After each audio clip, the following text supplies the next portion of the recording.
आप सभी को जय मसीह की। प्रभु सभी को बहुत आशीष दे। अगर तुझे ऐसा लगता है कि तेरी ज़िंदगी में कोई भी व्यक्ति ऐसा है जिसके कारण तू बढ़ नहीं पा रहा है, अगर तुझे ऐसा लगता है तेरी ज़िंदगी में कोई भी सताव ऐसा है जिसकी वजह से तू प्रभु के निकट नहीं आ पा रहा है, तो ध्यान रख, प्रभु ने तेरे लिए जो उत्तम थाली, उत्तम आशीषें रख रखी है ना, जब तू उस तक पहुँचेगा तेरी आंखों में खुशी के आंसू होंगे और तेरे मन में ये धन्यवाद आएगा, धन्यवाद प्रभु उस व्यक्ति के लिए जिसको तूने मेरी ज़िंदगी में रखा।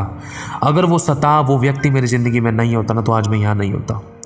उसको तूने मेरी बढ़ोतरी के लिए, उसको तूने मेरी उन्नति के लिए इस्तेमाल किया। भले ही उसने मेरे घात के लिए कोशिश की, भले ही उस व्यक्ति ने मेरे नुकसान की कोशिश की, लेकिन सब बातें ने मेरे लिए भलाई को उत्पन्न प्रकट किया, तो और जिसकी वजह से आज मैं यहाँ तेरी दया से पहुँच पाया हूँ।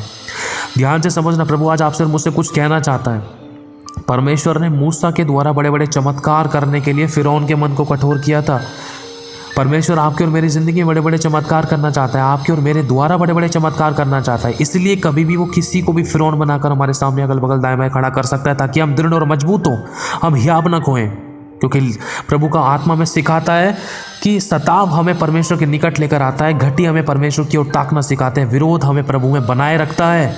मेरे भाई और बहनों, खुदावंद आज आपसे और मुझसे चाहता है कि हम हर परिस्थिति में प्रभु को पुकारें, चाहे कैसी भी परिस्थिति है। मनुष्य की ओर ना ताकें, अगर रोना भी है तो खुदा के आगे रोएं। परमेश्वर हमारी आंसू की सुधि लेगा।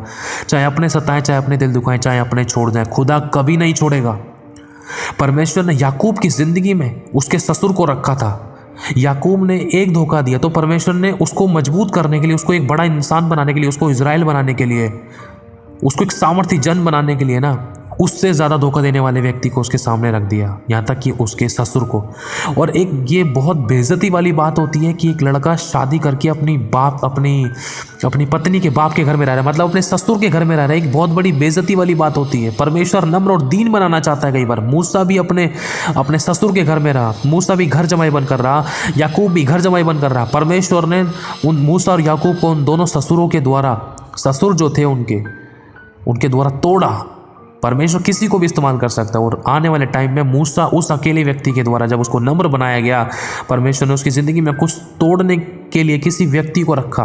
परमेश्वर ने याकूब की ज़िंदगी में उसको तोड़ने के लिए किसी व्यक्ति को रखा, तो परमेश्वर ने दोनों को सामर्थ्य रूप से कैसे लास्ट में कैसे खड़ा किया। ध्यान से सुनना, उस एक व्यक्ति मूसा के द्वारा परमेश्वर ने जब उसको तैयार कर दिया, उसकी परीक्षा परिस्थिति के दौरान उसको नम्र और दीन बनाया, उसके ससुर के द्वारा, सताव के द्वारा उसको नम्र और दीन बनाया, उसके अंदर की सारी कमी, खमीर, बुराइयां, अभिलाषाओं को और लोमड़ियों को हमेशा हमेशा के लिए उसके अंदर से बुराइयों को ख़त्म कर दिया, उसको जीरो बना दिया और उसको परमेश्वर के ऊपर डिपेंड करा दिया। परमेश्वर ने मूसा को पूरी तरीके से डिपेंड करा दिया।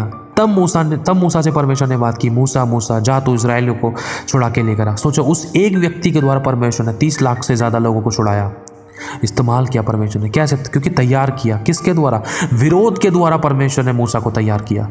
याकूब के बारे में अगर हम पढ़ते हैं, याकूब को परमेश्वर ने एक सताव दिया, बहुत भारी सामर्थ्य सताव दिया, कई सालों तक सताव दिया, यहाँ तक कि उसके ससुर के द्वारा उसको सताव सहना पड़ा।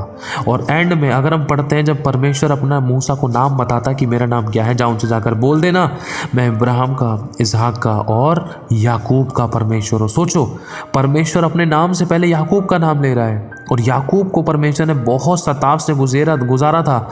उसके बाद उसको इजराइल कहा गया और परमेश्वर ने अपने नाम के आगे याकूब लगाया, मैं याकूब का परमेश्वर हूँ। समझना इस बात को। परमेश्वर आपको और मुझे एक अच्छी पहचान देना चाहता है। यीशु हमारी पहचान है। कई बार लगता है कि सताव थोड़ा ज़्यादा हो गया, भट्टे को 7 गुना और बढ़ा दिया गया है, लेकिन परमेश्वर उस भट्टे की आग के अंदर टीम के साथ चौथा व्यक्ति वो परमेश्वर स्वयं था। ध्यान रखना, शद्रक, मेशक, अबेदनगो के साथ स्वयं परमेश्वर साथ था, और वहाँ के सभी लोगों ने घुटने टिकाए, सब ने कहा कि यहोवा ही परमेश्वर है। ध्यान रखना मेरे भाई और बहनों, आपकी ज़िंदगी में अगर कोई सताव है तो उसको होने दें। परमेश्वर जो करना चाह रहा है करने दें। ध्यान रखना, सब कुछ परमेश्वर के नियंत्रण में है। और दूसरा, जब तक सताव हमारी ज़िंदगी में नहीं होगा तब तक हम और अच्छे तरीके से आगे नहीं बढ़ सकते। कई बार सही बात होने के बाद भी, कई बार गलत होने के बाद भी हमारी ज़िंदगी में सताव, विरोध, उंगली उठाना, जलन रखते हैं लोग, कई बार दोष लगाते, बुराई करते, कमियां निकालते, ठट्टा करते हैं, अनादर करते हैं, बुरी बुरी बातें बनाते हैं, झूठ बोल कर निंदा करते हैं। उन सब बातें कहीं ना कहीं हमें परमेश्वर की ओर निकट ले जाती है, मजबूत करती है। जब हमारी गवाहियाँ बनेंगी ना, तो जिन लोगों ने हमें सताया था, एक टाइम आएगा वो सर हो जाएंगे, वो हैरान होंगे, प्रार्थना करवाएंगे कि हमारे लिए प्रार्थना कर दो, हमें माफ़ कर दो, हमने तो आपके साथ ऐसा व्यवहार किया, लेकिन फिर भी आप हमें माफ़ कर रहे, फिर भी आप हमसे इतना प्यार करते हैं, फिर भी आप हमें क्षमा कर रहे हो, फिर भी आप हमारे लिए प्रार्थना कर रहे हो। लोग बेचैन होंगे आपकी नम्रता, दीनता, आपकी पवित्रता, आपके प्रेम को देखकर, आपकी उठने तरक्की, उन्नति को देखकर, आपकी चंगाई, छुटकारा, आशीष और बरकतों को देखकर, आपकी गवाहियों को देखकर लोग सर्क हो जाएंगे, हैरान होंगे कि अरे ये कैसे बढ़ गई, ये कैसे बदल गया, वो कैसे हो गया, ये कैसे हो गया, कितनी अच्छी आशीष ज़िंदगी कैसे जी रहे हैं। लोग हैरान होंगे। आपकी जीवन चलती फिरती गवाहियाँ बनेगा। गवाही, आपको गवाही देने की ज़रूरत नहीं पड़ेगी। कई बार लोग आपकी ज़िंदगी को देखकर खुद ब खुद एक्नॉलेज करेंगे। वो आएंगे, वो पूछेंगे अरे ऐसे कैसे बदल गया तू, पहले तो ऐसा था, अच्छा मसीह में इतनी परेशानी दूर हो जाती है, ऐसे समस्या ठीक होती है, ऐसे अच्छा यीशु ऐसे काम करता है, हमारे लिए भी कर दो ना प्रार्थना।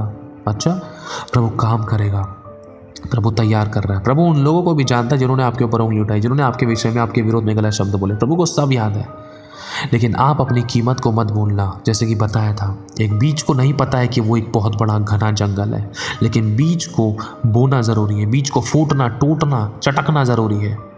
और जब तक वो अंदर से चटकेगा नहीं, तोड़ा नहीं जाएगा, उसको सताव के द्वारा, विरोध के द्वारा, उंगली उठाने के द्वारा, क्योंकि लिखा है जब तक जो चुप रहकर दुख को सहता है ये परमेश्वर को बात है। जब तक वो बीज दुख नहीं सहेगा, उसको दबाव नहीं सहेगा, जब तक वो अंदर से नहीं टूट सकता, जब तक टूटेगा नहीं, तब तक उसके अंदर से एक कली बाहर नहीं निकलेगी, एक अंकुर बाहर नहीं निकलेगा। इसलिए प्रभु का वचन कहता है, टूटा और पिसा मन मेरे घृणियों के बलिदान है।